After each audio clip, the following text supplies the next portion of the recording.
keeps it alive. Oh, Crawford, the fancy footwork and a fabulous finish. JackJumpers chance. McVeigh, 2 on the clock. Oh! What McVeigh? And have a look at what it means to Scott Roth. Bloody good. How good. These JackJumpers. They just never say die. You are tuned into Tasmanian Takeover for another week. Your for fans, by fans, Tasmania JackJumpers podcast brought to you by the Basketball Fix.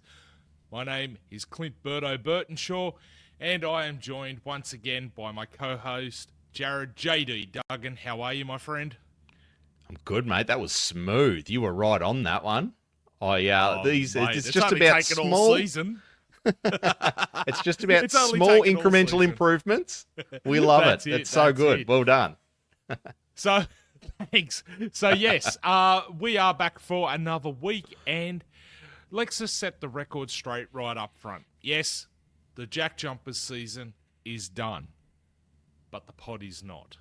So, over the course of the next few weeks, we have plenty of cool shows planned. We'll talk about that later in this episode, but rest assured, whether you like it or not, we're going to be hanging around for a little bit longer. And then throughout the off-season, we've got a few plans as well as to what we're going to do, taking a look at what's going on in the marketplace, maybe even what's going on in the NBL 1, particularly as our players start to move into various different teams and the like. And of course, we are Tasmanian Takeover, and we have some great NBL 1 teams down here. And I can't help but stick my nose into that, so we'll probably talk a little bit about that as well. All right, so before we go anywhere, socials. Get onto them. The Basketball Fix on YouTube, on Instagram, X, TikTok. They're everywhere. Get on them. Keep liking, keep sharing. It's really important to us to get into other people's ears organically, and it's great to make sure that the Basketball Fix can continue to grow and your boys can continue to grow as well. Make sure you're also heading over to beacons.ai/Tasmanian Takeover for all our past episodes, all our current episodes, all the write-ups that JD does, all the crossover episodes we do. We're busy. We're always busy. There's plenty on there to get your teeth into. Speaking of being busy, how's your week been, mate? Oh, a bit morbid, you know, licking our wounds after the most underwhelming season that we've ever had. It's just not February, March without the JackJumpers in it, is it? It is. Look, I've been joking with people. It almost feels like that meme where you've just got that guy with a mustache and he's standing by the end of the pool, and then he's sitting on the pear swing by himself, and then he's sitting down having a meal by himself. It's like, what does this not being in postseason feel like?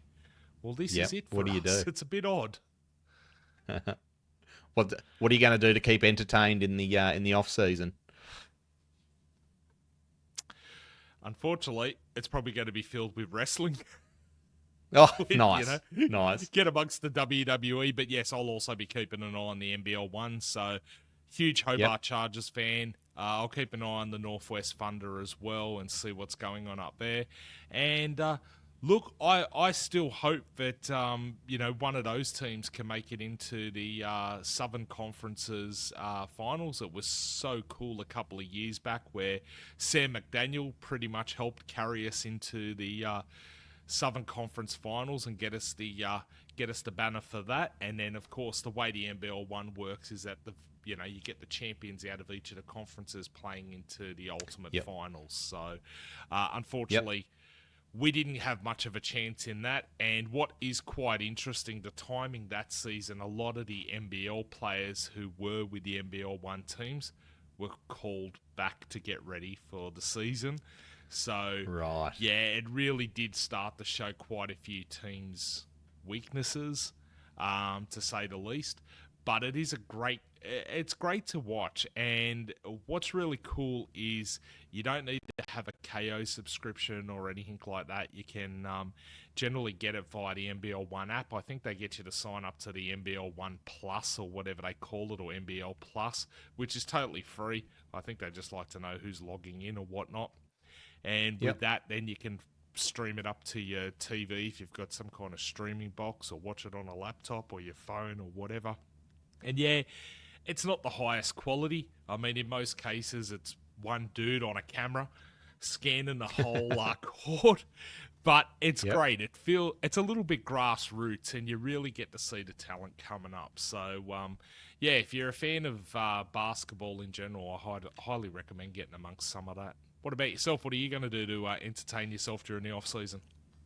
I'll head back to my first love, the AFL.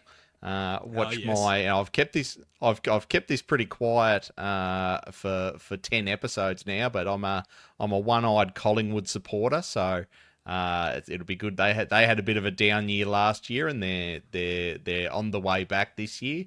Much like the Jackies season, they had a very injury-affected season last year, coming off the back of a premiership. So hopefully, both the Jackies and the Magpies can follow the same trajectory and bounce back the year after they won a championship.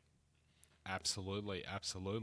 And look, let's just talk about the elephant in the room. It wasn't the most successful season we had, but I think there were a lot of positives that come out of it, and that's what we're going to look at a little bit later in the show today, is some of our personal favourite moments. And I think it's really cool that when the team's facing adversity through injuries, sicknesses, and the timing of those, I mean, that's what's probably been most critical for the Jackies this season, has been the timing of the injuries, the timing of the sicknesses. It's like, if we're already behind the 8 ball, oh, here we go, here, hold my beer, we're going to have another crack at you. Very good. Yeah. I think it helps to show the culture of the team, and this has been something that has been really rewarding as a fan, to sit back and see how the team has continued to stick together, keep fighting, grit and grind, and at no point did it feel like they've just gone, to hell with this, we'll just throw in the towel. So 100%. Whilst it has been not the most successful year as far as the wins and losses, I think it's been really successful as far as character building and facing adversity and going, does our team culture hold up? Yeah, absolutely.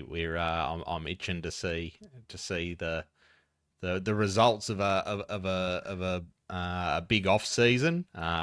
Hopefully we can make a few moves in free agency, plug up a few holes. Scott Roth mentioned in the presser after the Cairns game that they've been working on free agency since Christmas. So hopefully he's had a few successful phone calls and maybe a couple of coffees and a cigar with some talent around the league.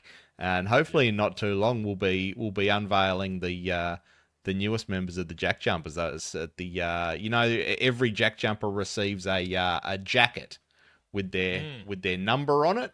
You'll see if you have a look at the Gazy Awards, they're all wearing their Jack Jumpers jacket. That's the tradition when you join the Jackies. They look as a team. They look flash as.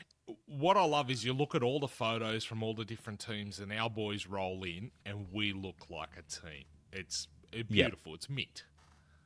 Absolutely. All right, well, let's get into Nest on Notice and talk about the news that's gone on over the past week.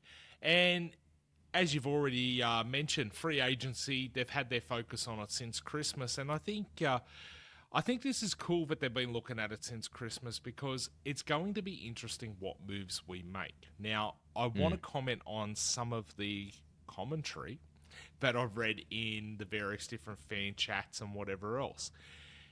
And I kind of feel like I agree with this. There is a real sense of, let's keep the team together. There are a couple of changes to be made, and we can talk about that in a moment. But I think keep the team together, because we didn't actually get to see how well the boys would hum when they were all healthy, injury-free, and able to run it back. So I think it'd be really cool to see how they'd go.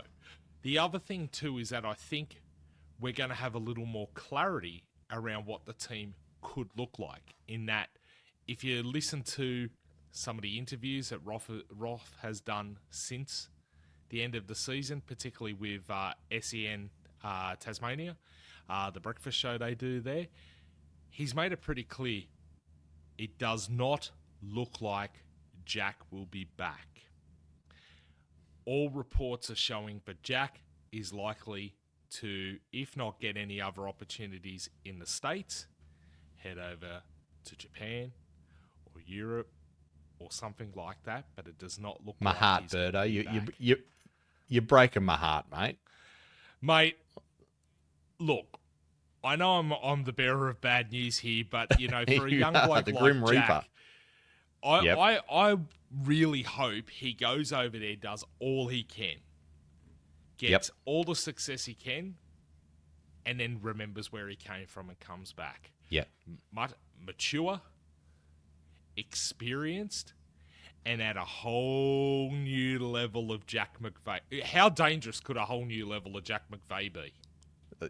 Okay, I've never even considered that there's another level to go to. Imagine. It's like Super Saiyan, mate. He just comes out. Yeah. He'll look like Yellow Sonic. That's it. So, yeah, I think free agency is going to be quite interesting. I'm quite happy to share that realistically, I want to see the whole team together. I do think we need to look at our third import. I'm not even going to go into whether Hummer was a success or not a success, whether Sword was a success or not a success. That position didn't work for us, and for all the reasons we've heard, the position was meant to be a very different position to suit around Jack being with the team. But what I think we need in that position is a stud 4-5 who can back up Mags when needed, who can potentially even come on the floor to give Mags a bit of a break, but can act as that real great power forward, or even potentially a shooting forward who can sit there and start, putting some down as well, because we really do, need to consider our offense as well. Keep Milt, keep Teapot, because I think, Crawford's been fantastic as well. Hopefully the boys can sit there and, Crawford's shooting's been pretty decent anyway, but hopefully the two of them can sit there and get on the Dr. Dish or whatever else and practice some shots around the place and that. And we've got a whole episode coming up where we're going to do like the ratings of the players and whatever else and give them their scorecard, their KPIs, because, us two morons are the absolute epitome of coaching excellence. They're going to want to know what we think, Berto. Don't you worry. Oh, absolutely. They're sitting there holding their breath. I hope they don't pass out. They've got their exit interviews with Rothy this week, and they're not even really listening to that. What they're waiting for is the rating episode of the Tasmania Takeover. That's what they're waiting for. Absolutely. So, yeah, keep your eye on that one. It's going to be good. I think it's going to be interesting. I think free agency is going to be interesting this year. Also going to be interesting to see, just based on some of the rumours around who's floating around for free agency. Do we go sniffing? And I think we'd be very much remiss not to go sniffing. So, yeah, let's see. Yep, absolutely. All right, well, other fantastic news is the Gazies. So the Gazies have just happened, regardless of when you're listening to this. It was either last night or it might have been earlier on in the week. And, okay, we didn't clean up. We did a pretty good job of it last year, but we didn't clean up this year. But our man Deng, Majuk Deng, did take away the Game Time by Kmart Award. JD, tell us what the Game Time by Kmart Award entails. It's a silly name, actually, because it's the only award you can win from not performing during a game time. So the Game Time Award, the Game Time by Kmart Award, is presented to the player who's made the greatest impact or contribution in schools as part of the Game Time by Kmart program. They must do like a program where they go around the schools, and there must be some sort of a ranking, or you get noticed for how much time and effort you're spending with the kids.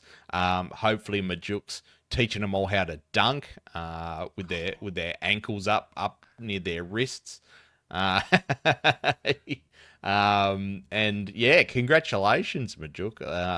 Well deserved, I'm sure. And Scott Roth will be wrapped with this. If we can't win the MVP, it's the community award that he's gonna want. He said in his last press conference, our last loss actually, he was like, "Look, wins and losses are great, but ultimately, all I care about is how much of an impact we are making on the Tasmanian community." An island that's been trodden on for decades and decades, and it's the island's time to rise, and it's time to defend the island. And what better way to do that is by getting into the schools and winning awards for the kids. 100%, 100%. So well done, Deng. That is fantastic. And look, I think I've seen him just in the community, out and about with his kids and whatnot, and he's a gentle giant, and yep. And hearing him on interviews and the like, Dang, let's just clear this up once and for all. You are no longer the forgotten one. You are 100%. the one. All right, let's get into our single game review. So we did have the one game in the past week, which was our final game for the season against the Cairns Taipans at home, My State Bank Arena on the 8th of February. It was our teal game with all the proceeds going to She, which is fantastic. And the team looked the business with their teal jerseys on. The place looked fantastic with teal all around the place, and even the lining had been dipped and whatever else to be that teal colour, and it just looked the business, and it's such a fantastic cause. And with that, the icing on the cake was we pulled a win, 90-83 our way. We defanged the Snakes. Go Jackies. JD, give us a rundown of the game and who was our player of the game.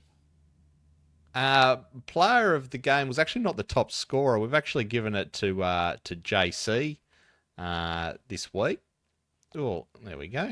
We've got a new toy. If you're listening to this, you won't see what we've just popped up, but we've got a new toy this week where we can see highlights of the game during the podcast. If you want to see that, head over to YouTube. But yes, yeah, 100%.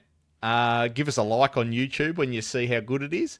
JC, Jordan Crawford, the teapot, was just outstanding, and he was hitting shots left, right, and centre, and you could just tell that this game meant something to him. He was out to prove a point this game, and how you've watched him all year, mate. How important is he to this team? I think he's really important. I mean, look, there's a lot of conversation around just how important Milton Doyle is, but I think the two of them have become absolutely fundamental to this team. I don't see any reason why we need to swap Milt or Teapot out. I really do believe we need to keep them. Yes, there are times when JC has a bit of a shooting slump, but shooters have shooting slumps. It's going to be inevitable. But once his eye's in, he's got the confidence like nobody's business. I also love the fact that he adds a little bit of swagger, and he's got a bit of mongrel in him too. Like, he'll sit there and he doesn't give a rat's ass how big you are. He's driving on you, and it really, I love watching 100%. that. When you watch this little dude just full thread his way through. He's about 8 foot bloody tall in just in how he acts. Absolutely. 5 foot something. I don't know what he is. Like, he'd have to be. I mean, I'm rocking 6'1", and he'd have to be shorter than me. And yet he is like he is 8 foot on the court. I mean, even someone like Taco Fall. Taco who? JC no care. And I love it. Just run through his legs. We don't care. Yeah. Absolutely, the taller they are, just you leave more avenues to slide through. So yeah, I absolutely do think he is absolutely instrumental to the team, and I'll go on record to say I'd really like to see him back next season. It was interesting. I don't know if you saw the after match interview with him. The interviewer asked him. She said, "Look, there's a possibility that this could be your last game for the Jack Jumpers. How are you feeling?" And he got a bit choked up. He got a bit. You could see a bit of a tear in the eye at the thought that this could be his last game. He said, like, Tasmania's home. I'm not considering playing anywhere else. Do you think there's some tough conversations being had behind the scenes, or do you think this was just an emotional time, end of the season, and it was just a question that maybe threw him a bit? I honestly do believe that it was just the emotion of it all, but also knowing that, like any of the players, they don't know what's going on yet. And, all right, there may be conversations that are being had, and we're not necessarily privy to those. But I really do think that, particularly for the imports, the last game of the season, whether you make it into postseason or not, you kind of sit there going, am I going to be on a plane back home and playing somewhere else tomorrow? For JC, for Milt, one thing that I really do love is both of them have absolutely tried to become part of the community. And you know what? I mean, this is probably where I'm going to show a real soft spot here. And this is probably why I really do relate to Roth. Yeah, wins and losses are great. But they're a basketball team for the community. And you know what? I don't really care myself if they don't pull another championship. Yeah, it'd be great if they did or not. But to have a team to get behind that is not just about the game, but is about how they interact with the community, I think that's something special. And when you've got imports who realistically don't have to have any skin in the game other than to collect a paycheck and be seen as superstars, integrating into the community, integrating into the team culture, that really, I think that earns bonus points. So I hope that's all being considered as well. Absolutely. He's just a heart and soul. I was looking at his Instagram today. He's down at the Tasmania Wine Festival. He's bloody promoting local events. He's one of us, and I've got him for our MVP this year. I think he's been our most consistent and best player all year, and the thought of him not being on the list next season, it makes me tear up a bit. Do you know what else made me tear up? What's that, mate? Deng's dunk. Oh. Did you see Tell me you've got a Deng's clip, son. Tell me you've got a clip. I've got a clip. Have a look at this. The dart. The dart did all the work. If we're honest, the little flick out the back to Majuk. We'll see a replay of it here. Look at this. Look at this steal. Assist. Yep. So good. Strips it, runs it, flick up the back. Deng just comes in and does what Deng does. It's beautiful. Absolutely gorgeous. And guys, if you are listening to this on the audio only, highly do recommend you start tuning into the YouTube, or at least take a look. This new little toy we've got playing with, JD's been very busy. I need to take my hat off. He's been sitting there programming this stuff up when I barely have time to sit there and bring these clips, and it's looking mint. I'll tell you what, while we're sitting there, I'm really happy with it. I'm almost speechless, mate, while we're trying to do a bloody podcast. I know. The biggest problem is multitasking. I've got to think about what I'm doing while I'm talking, and I struggle to talk without having anything to do. You know what I mean? All right, so one thing I do want to discuss with you is just, I mean, we can get to the stats in a moment of the game, but one thing I really do want to discuss is just how this game, if you were to look at it in isolation, it really was a Jack Jumpers game, wasn't it?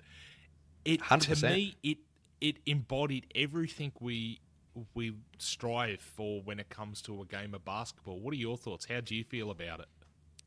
I couldn't agree more. We were swarming. We were defensive.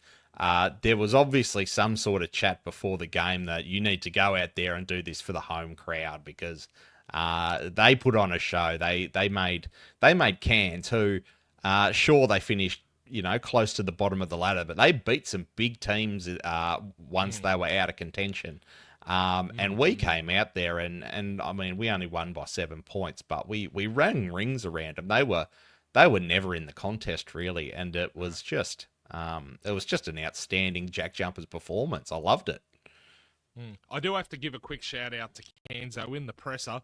I do love the fact that 40 as his person next to him brought out one of their long-time volunteers. And as someone who in the professional life actually works for a volunteering peak body, shameless plug, I thought that was just fantastic. You know, of everyone you could bring out, go and grab one of the long-time volunteers, someone who's been with the club forever, and get them to have 5 minutes to shine. So I thought that was awesome. Really cool of 40 to do. I didn't see that. Yeah, no, it was pretty cool. It was pretty cool. All right, give us some stats that matter for this game, mate. Well, to back up what I said, we were above average in a lot of the podcasts talk about our stats versus their stats, if you like. So our team versus their team. I don't like to do that. I like to look at our averages, look at what we can control. And we were up in a lot of aspects in this game. So we were above average in points for, field goals made, field goal attempts, field goal percentage. We're at 46%, which is right up there. Our free throw percentage was finally above average. But the one I look at, and I've mentioned this a couple of times, was our steals. We had a season high steals, 14 steals. And for me, steals and rebounds are the ones that show you how much effort the boys are putting in.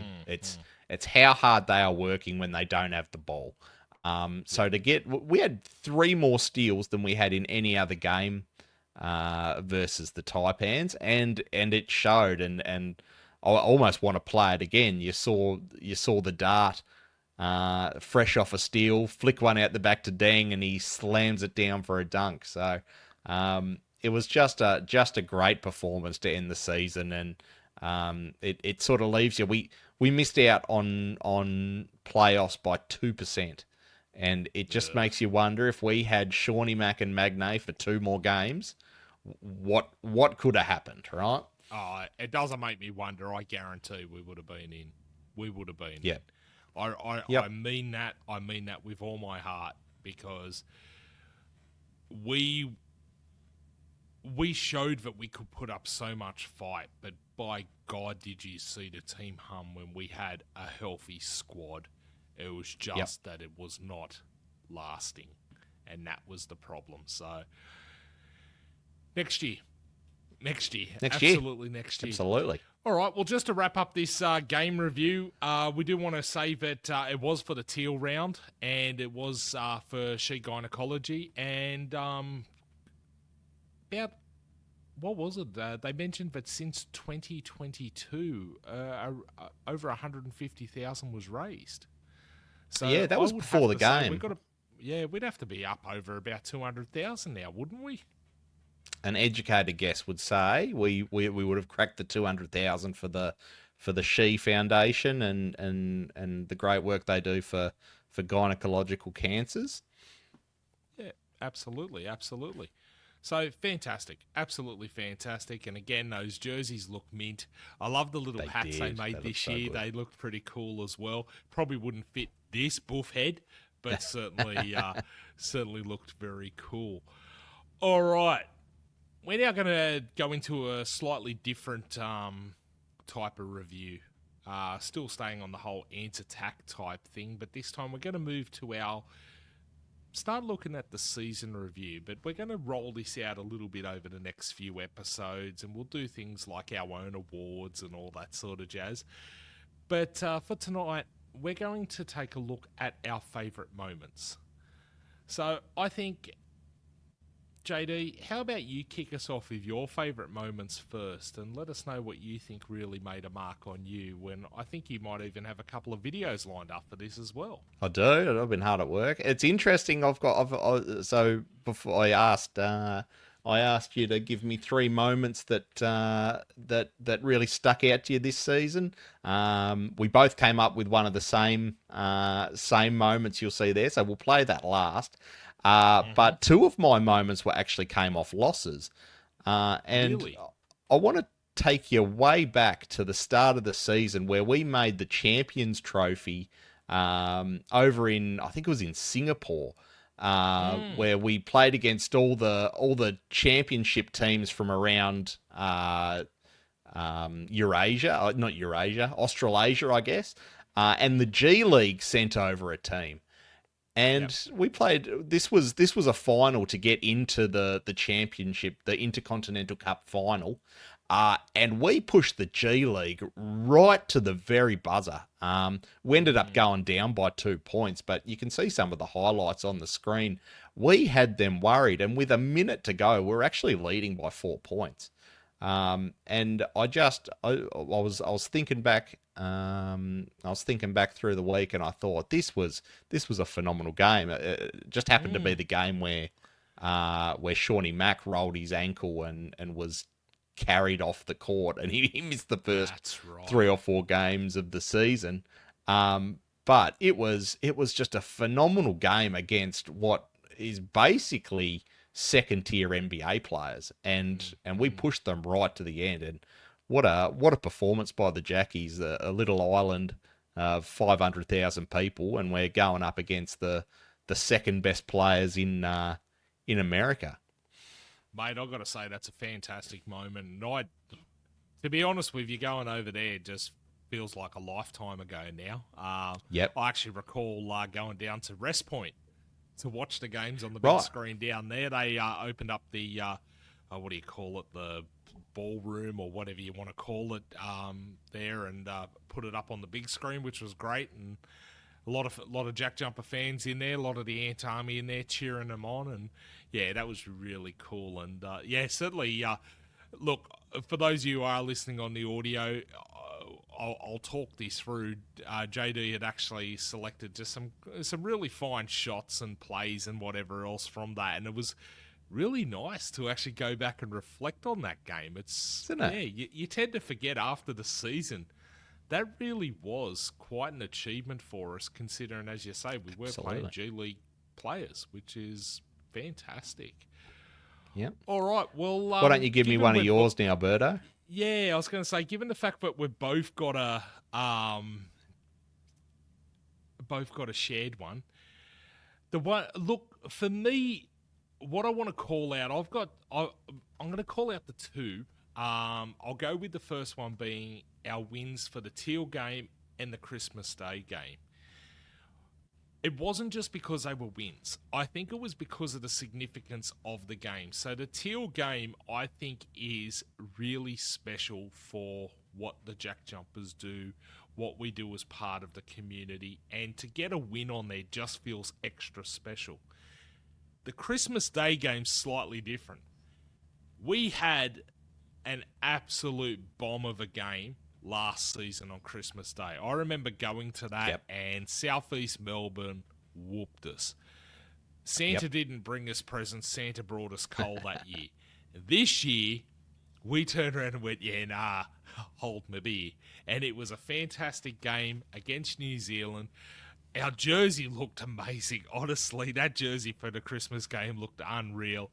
And it was just a really entertaining game, and we got a win away with that one. So, yeah, there are a couple of moments that I thought were just significant for us, because in a season where we had a lot of ups and downs and unfortunately didn't walk away with enough ups, these were two games that I thought the win was just that extra sweet.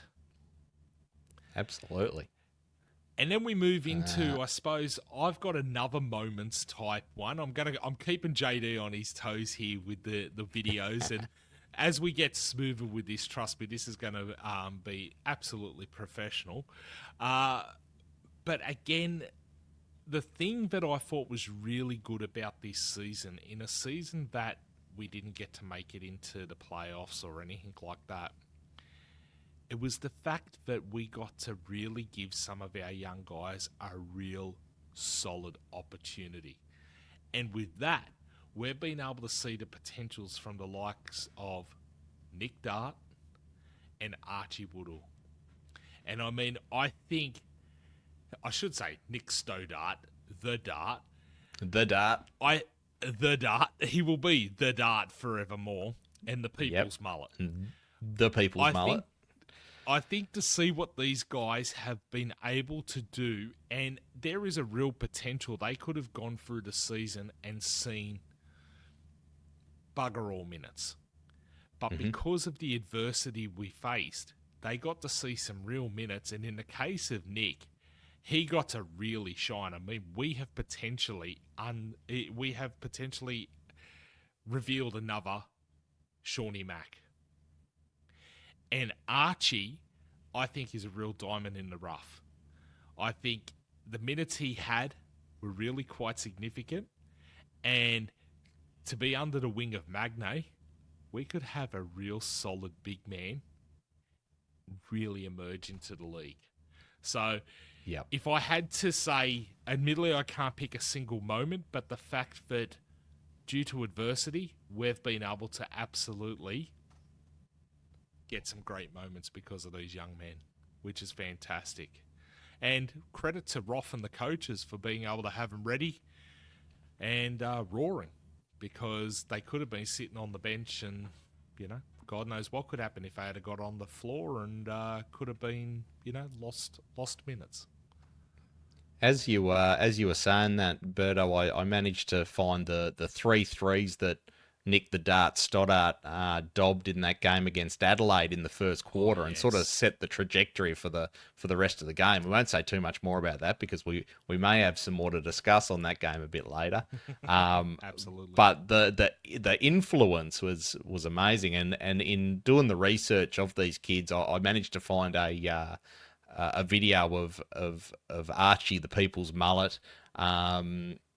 With a 30-plus game in the NBL 1. He looked like an absolute monster. And if he can bring that form across and to the next level in the NBL 1, we've only seen a small sample size, but I think next year we'll see a bit more.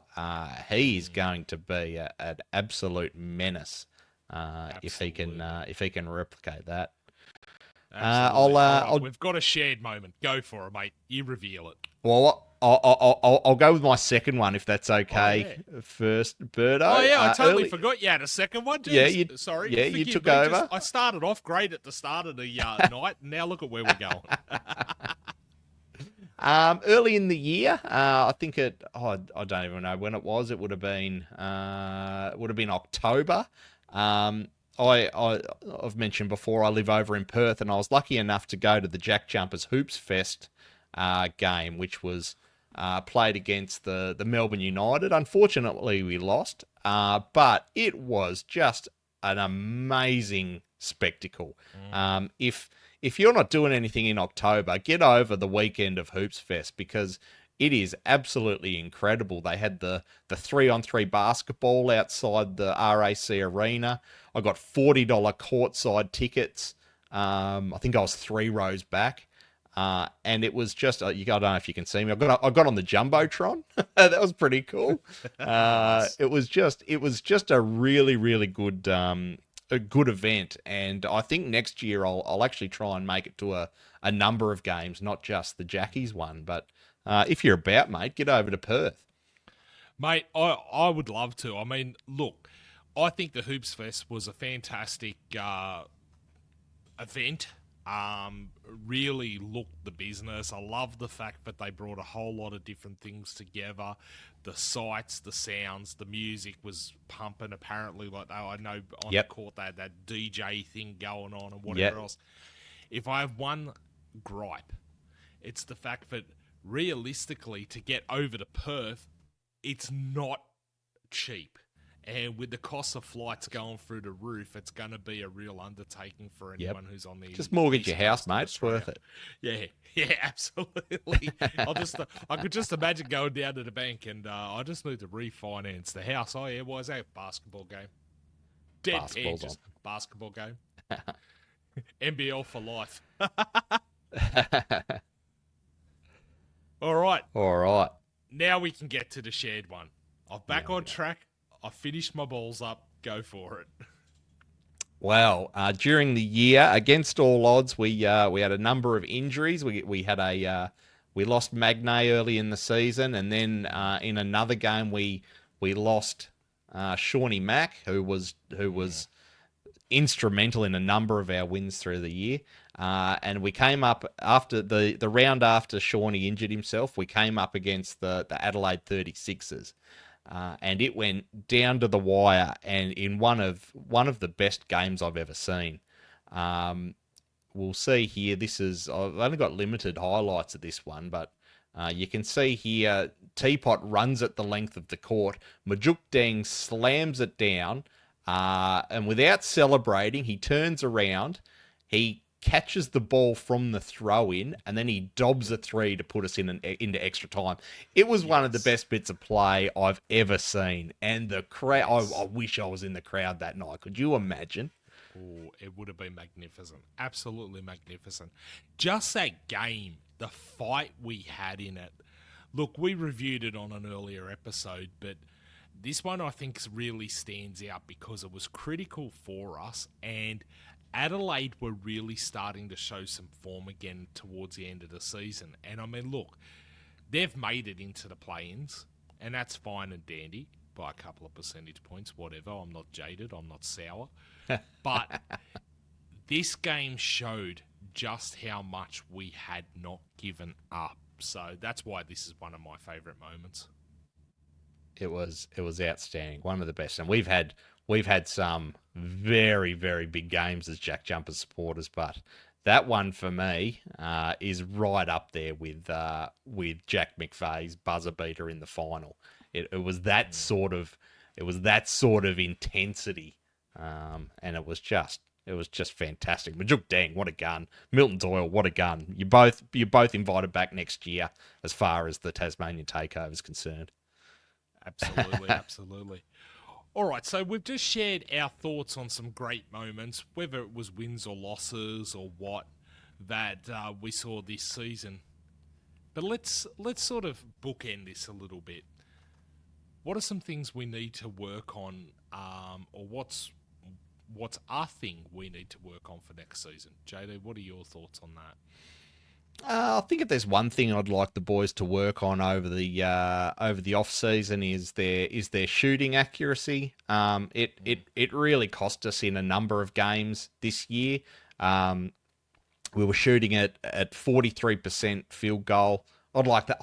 I'd like that to be closer to 50. I'd like that to be 48, 49% next season. And we're at 35% in three shooting. If we get the field goals to 48 and the threes to 40, look out, we'll be near on unstoppable. Yeah, no, I agree with you. In fact, for myself, I've got shooting accuracy down as well. I'd also add to it, I'd like their three throws to be improved. Now, this isn't just a slight at Hummer. I certainly said that Hummer's three throws are ugly at best, but I think just generally we could do a bit of improvement work there. But I'd also like to see us get up amongst the O boards a little bit. Our offensive board, sometimes it feels like we're just putting it up and going, yeah, this will go in, it'll be sweet, and it doesn't, and the guys are not even looking at the board. I don't know. I just sort of sit there and go, don't assume any shot is going in. Yeah, there are players on your team who, when they put it up, it's money, but in all honesty, assume that you're going to be collecting change and get your ass up there. Yeah, 100%. All right. So as I said, throughout the next few podcasts, we'll continue to dissect our season and, really start to look at what's gone on, what's been good, what's been bad. Maybe hopefully not get too much into the ugly, but stay tuned for that. But like we like to do with every episode, let's wrap up by talking about what's been going on around the community and as part of the whole Ant-Army community and lifestyle and whatever else, if you want to call it a lifestyle, with Ant-Army Antics. And the most exciting news I think we've got is the fact that they've actually started digging at the location, at the spot of what will be our High Performance Centre. Yeah. Let's go. I have to say, the video Scott posted. Now, I don't want to rag on the bloke, but for a man who can be extremely emotional, I think he was either reading a script or something on screen. And I know Scott doesn't get on social media or whatever else all that often, but you could almost feel the sense of it's about bloody time. And I couldn't blame the man. Like, as he 100%. Said, he just needs 4 walls and a freaking door. And it's taken this long. What is really cool is I live not too far at all. I'm not giving you my address. No, I don't need any groupies coming up to my doorstep. But I live not too far from where they're erecting the High Performance Centre near Kingsborough Sports. And, I'll endeavour to swing via there periodically and grab some progress photos. I threw up into the Facebook fan group not too long ago, the dirt being levelled after day one, and you could really see where they've come in there and fully cleaned up. I mean, the week prior, I wish I had known that they were going to officially say this was it when I was going past it a week prior, because they still had remnants of the old RC track which was there. They still had a portion of the stand or something like that was the last bit to pull out or whatever else. Yeah. And I had been over the Christmas break watching as they'd been dismantling that. But after day one, you could see they'd levelled all that and whatnot. That being said, and okay, it's been a public holiday down here in Tassie and whatnot, it hasn't gotten too much further than that. So I reckon give it about another week or two, and I'll go and have a bit of a looky-loo and take a bit of a photo and throw it up. So if you want to follow along, great. But hopefully, fingers crossed, next season, they are, from day one, training in the High Performance Centre, not playing silly buggers out of containers and whatever else, as Scott put it. Imagine. It's just the fact that we've got a championship team training in a shed is just mind blowing. This is one of the biggest sports in Australia now. I think it's probably almost taken over the Big Bash as the biggest summer sport. And we're training in a shed. Look, we're not training in a shed per se. I've got to be fair here and say when they're training in Kingsborough Sports Centre, I mean, look, it's pretty good, but all their gear and all that is apparently in the container out the back. And look, I'm going to miss occasionally when you're walking through the sports centre there, seeing the boys and all that sort of jazz. And I remember there'd been a couple of times there where I was using the shooting room through Swisher Hoops. I walked in and a couple of the boys were in the men's there and all that. It's kind of like, well, this is an awkward place to strike up a conversation, but very good. The boys are here training and all that sort of jazz. So you'll see them in the merch shop, mate, for sure. Mate, that's probably the scariest part of this. Is this joint's also meant to have the offices there and the store, and that's a little bit too close to home. I've got a feeling that talking to the bank about NBL is life and basketball, that could be my biggest problem. We might be refinancing for merchandise. Absolutely. You won't be able to afford to come to Hoops Fest. You'll be spending all your money on jerseys. Absolutely. All right. Well, we always keep an eye on what's going on with our man Jack McVeigh and JD. What's he been up to? Where's he been? And how's the score? How's the stats going? Bit of travelling for Jack, but a bit of success as well. We've had a couple of wins for the Rio Grande Valley Vipers. They played against the Capitanes again. You'll remember them from a couple of weeks ago. They beat. Are these all wins, Berto? I'm struggling to read the run sheet. Sorry, these are all wins, mate. All wins. All wins. 110 to 105 over the Capitanes. Jack finished on 15 points. Excuse me. JD was so six impressed rebounds he started choking. I've choked. 15 points, 6 rebounds, and 2 assists. And then a couple of games against a team with a pretty cool name, I reckon. The Rip City Remix. That's a bag. They got a good name, but a terrible basketball team by the looks of it here. They got beaten by the Vipers 125 to 98. Jack did well. He got 14 points, 3 rebounds, and 2 assists. And then in the second game against the Rip City Remix, 110 to 103. Jack ended up with 20 points in that one, so he turned it on for that game. RIP City. You've been sitting on that all night. Oh, I've been waiting for it. And look, as the season does start to come to an end for us and the JackJumpers, if you're really keen on seeing what Jack's doing, the best way to do it's to download the G League app on your smart device. What's really cool is if the game's available, often they're streaming through YouTube or whatever else. You might even be able to get access to the stream, but certainly you can get all the box score and whatnot. So this is how we've been staying on top of what Jack's up to and where they put any highlights up, much like the NBA app or even the NBL app for that matter. You can get some highlights and get the stats and whatnot and see what our boys doing over in the States. So, yeah, definitely worth checking out. All right. As much as this one's going to hurt, who are you going for during these finals, mate? Oh, it's tough. I don't really care anymore, to be honest. I'm done with basketball for the year, but I do have a bit of a soft spot for Southeast Melbourne. I think they're playing very Jack Jumper like this year. They remind me of the Jack Jumpers from last year. So I think I'm going for them in the finals. Who do I think will win? I think probably Illawarra, and I hope for Sammy and Corey's sake the Illawarra Hawks win a championship. Although I'm not looking forward to the group chat if they do. Oh, Christ. Neither am I. Who have you got? For me, it's the Kings. Look, I've said it before. Yes, being an ex-Sydney boy, there is still a bit of purple that runs through these veins. I'm watching carefully what has just been announced with X-Man, Xavier Cooks. Sounds like he's on a suspension due to a failed drug test. Speaking of things running through your veins. Yeah, I was going to say. So, he pissed hot, and that's concerning by the sound of it. It does throw a lot of questions around, I guess. But, yeah, I'll stay true. You know, much like I stay true to the Jackies, I'll stay true to my second team and say the Kings. But if I'm being realistic and who do I think's going to pull this away, I think it's going to be Illawarra as well.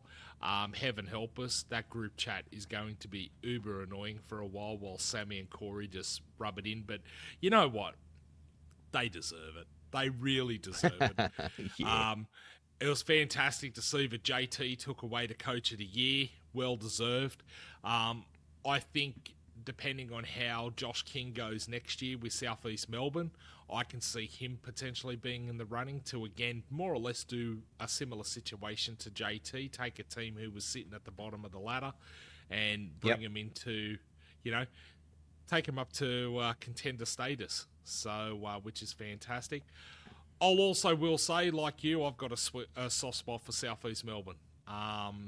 So, if Sydney get knocked out, there is a chance I'm going to switch to the Phoenix real quick, smart and in a jiffy. But,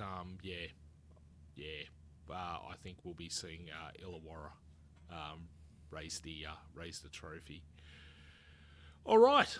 Well, slightly longer episode, but we had an awful lot to reminisce on. And we had a new toy to play with, which was fantastic, looking very schmick. It worked all right. I think all this, guys, is a real good indicator as to what you can expect for next season. We'll be pulling out all the stops, and we're looking forward to being able to continue this on next season. And in the off-season, we may get a little bit less regular with the shows, but we'll keep you posted on that. But we'll certainly be touching on all things that are happening with our Jackies and potentially around the league as well, including NBL 1. Make sure you do head over to our socials. Make sure you do follow the Basketball Fix on all those socials. And if you've got any questions, comments, anything you want us to touch on in the upcoming episodes, please leave us a comment and it will get through to us.